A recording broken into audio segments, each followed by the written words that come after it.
সেদিনের সেই রিক্সা চালক, একটা সময় সবজি বিক্রি করা ছেলেটা আজকে বর্তমানের সিইও।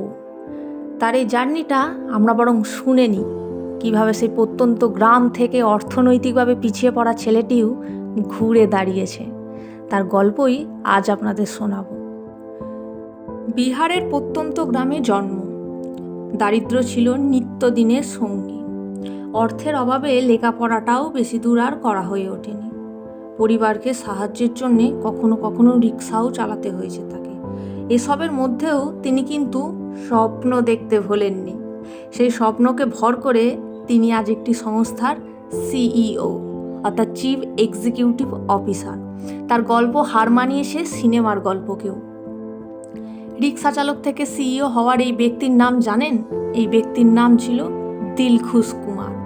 বিহারের সহরসা জেলার বনগাঁও নামে ছোট্ট একটা গ্রামে জন্ম তার। সেখান থেকেই হাই স্কুলে পড়াশোনা করেছেন তিনি।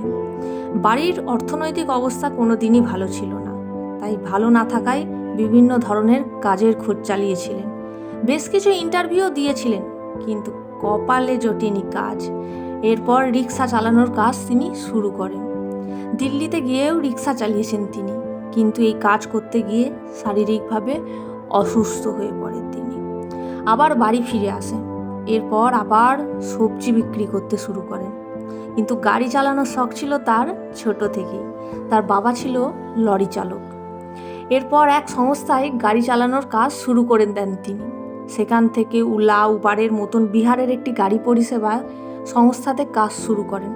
তবে নিজ কিছু করার চেষ্টা সব সময় চালিয়ে গিয়েছেন দিলখুশ। এরপর দিলখুশ নামের একটি সংস্থা অ্যাপ খোলেন তিনি। ক্যাব পরিষেবা দেওয়া শুরু করেছিলেন। 2022 সালে শুরু হয় তার অভিযান।